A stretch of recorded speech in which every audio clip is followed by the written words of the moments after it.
हुरिया का ताल्लुक अल्जीरिया से था। कॉलेज में पढ़ाई के दौरान उन्हें अपने एक क्लासमेट से मोहब्बत हो गई और दोनों ने निकाह कर लिया। शादी को 15 साल बीत गए। इस दौरान उनके घर 8 बच्चों की किलकारियां गूंजी, लेकिन तकदीर ने उन्हें अजीब आजमाइश में डाल दिया। कोई बच्चा शादी के 6 महीने बाद इस दुनिया से चला जाता तो कोई 1-2 साल बाद। इस तरह उनके 8 बच्चे एक एक करके उन्हें छोड़कर चले गए। शादी के बाद का हर साल और हर महीना उनके लिए दर्द और तकलीफ से भरा रहा। बच्चों की मौतों का बोझ उनकी जिंदगी को भारी बना चुका था और फिर एक दिन उनके शौहर भी दुनिया से रुखसत हो गए। शौहर की जुदाई के कुछ वक्त बाद हुरिया को पता चला कि उन्हें कैंसर हो गया है। उनकी गुजरी जिंदगी पहले ही दर्द से भरी थी, लेकिन अब तो आने वाला कल भी अंधेरे में डूबा नजर आ रहा था। अगर मैं इस बीमारी को हराकर कुछ साल और जी भी लूं तो किसके लिए? ये सवाल उन्हें हर पल सताने लगा। माँ बाप बचपन में ही गुजर चुके थे, बच्चे एक एक करके दुनिया छोड़ गए, शौहर भी अल्लाह को प्यारे हो गए। अब जीने का कोई मकसद ही नहीं बचा था। इन्हीं सोचों में उलझी हुरिया अचानक किसी नए ख्याल से जाग उठी। वो अस्पताल से निकलकर सीधे अपने घर पहुंची। अजीब सी ताकत उनके जिस्म में दौड़ने लगी। उन्होंने पूरे घर की सफाई की, चीजें व्यवस्थित की और कुछ नए बिस्तर, चादरें और कंबल मंगवा लिए। उन्हें अब अपनी जिंदगी का मकसद मिल चुका था। अब उन्हें दूसरों के लिए जीना था। हुरिया ने अपने घर को दारुल अयताम अनाथालय बना दिया। उन्होंने अनाथ बच्चों की देखभाल, उनकी परवरिश और तरबियत का काम शुरू कर दिया। वो खुद उन बच्चों की माँ बनकर उनकी देखभाल करने लगी। धीरे धीरे 2 से 4, 4 से 8 और फिर दर्जनों यतीम उनके साथ रहने लगे। वो दिन रात इन बच्चों के साथ समय बिताती, उनकी छोटी छोटी खुशियों के लिए दौड़ भाग करती, उनके लिए खिलौने लाती और घंटों उनके साथ खेलती। सालों बीत गए। इस दौरान अल्लाह की मदद से हुरिया ने कैंसर को भी हरा दिया। उनकी मेहनत और मोहब्बत की गूंज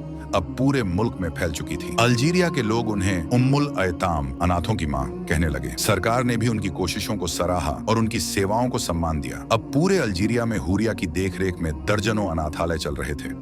वो अपनी जिंदगी से खुश थीं। उन्होंने अनाथ बच्चों की परवरिश के अलावा भी कई सामाजिक और इंसानी भलाई के काम शुरू कर दिए थे। सुभान अल्लाह, जिंदगी भी अजीब खेल है। जहां लगता है कि सब कुछ खत्म हो गया, वहीं से एक नया और खूबसूरत आगाज मुमकिन होता है। जिंदगी बहुत हसीन है, बस इसे जीने का तरीका आना चाहिए। इसलिए दुखों और तकलीफों के बावजूद जीना सीखें। अपनी जिंदगी का कोई मकसद तय करें। दूसरों की खुशी को अपना मकसद बना लेने वाले कभी गमों में डूबे नहीं रहते। ये अल्लाह का कानून है कि फूल उगाने वाले हमेशा खुशबुओं में ही रहते हैं